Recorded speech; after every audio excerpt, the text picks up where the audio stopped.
Hi, welcome to a quick podcast where I'm going to look at limited company journal entries and redemption of shares in particular. Okay, just some very simple ones. Dividends, straightforward. We've got a dividend calculation above where they pay an interim dividend of 5p in a share. Just note on the calculation, because we're going to put all the information to the accounts in pounds, we'll do the 300,000 shares times by 0.05. That gives us 15,000.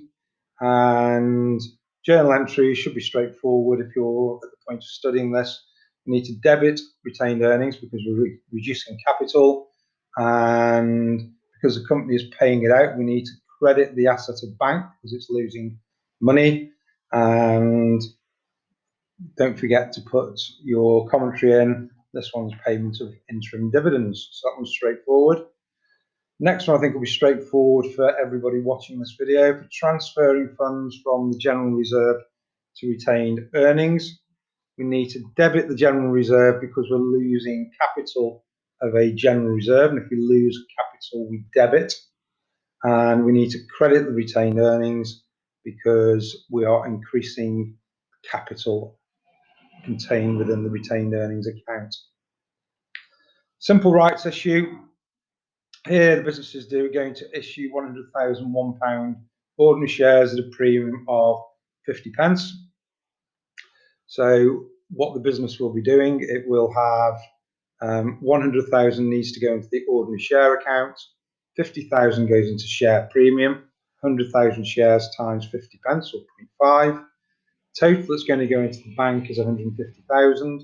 We debit the bank because people are giving the business money. If they're giving us money, particularly in the form of a cheque, that increases the bank asset.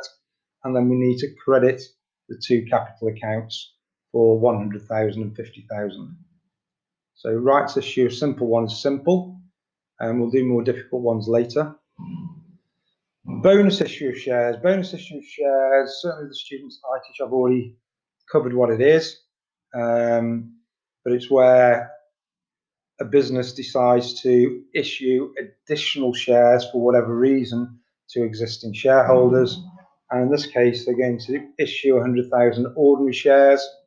That's going to be a credit entry in the ordinary shares account because the amount of ordinary share capital has increased, and we need to debit other reserves. And ordinarily, we would pick capital reserves rather than revenue reserves, so as not to reduce the ability of the company to pay dividends if they wish in the future.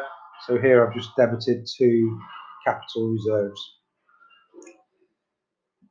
Next thing I want to look at is redemption of shares, and that's slightly more difficult. It's a way of distributing extra cash to shareholders, and it's both equitable and relatively direct, so we can get it to all shareholders rather than a share buyback. And it's a fair way of doing it, because normally with the redemption of shares, a business will quite often do a bonus issue first and then redeem the bonus issue of the shares back so that all shareholders can benefit from it. Those shares can also be sold in the future, so that's a big benefit, particularly for companies close to its actual authorised share capital. Authorised share capital is the maximum amount of share capital a business can issue. They're redeemed at the issue price, and that includes any premium when the shares were issued. So if it was a £1 share that the company sold with a premium of 50p for £1.50 in total, then we would redeem it with both the £1 and the 50p. There's some advantages and disadvantages. If you redeem, it's quite common to redeem preference shares, and that will lead to lower gearing in a business. It can be tax efficient for shareholders to compare to paying extra dividends, and that can be a big reason why it's done. Unlike paying money back to the owners in the terms of a dividend, the problem with dividends, a lot of people expect dividends to be maintained or increased in future years. So if you do a share buyback, it's making it clear it's a one-off event and the dividends are foreseen to be in a similar level in future years. It improves return on capital employed, regardless of what type of shares are bought back, because in total there will be less capital within the business. And one of the problems with share buyback and where it's come for criticism, it's not allowed in every country, is if a company does a share buyback where they're buying shares back on the open market, what that then does is it creates a rise in the short-term demand for those stocks and shares.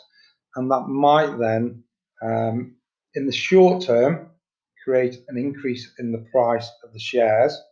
And that increase in wealth will only be enjoyed, because it's a short-term, not a long-term phenomenon, would then only be enjoyed by the people who've actually sold the shares. And it's also being criticised because there's been people have felt that chief executives, for example, have deliberately gone down the road to increase the share price because it might be linked to a performance bonus within their contract.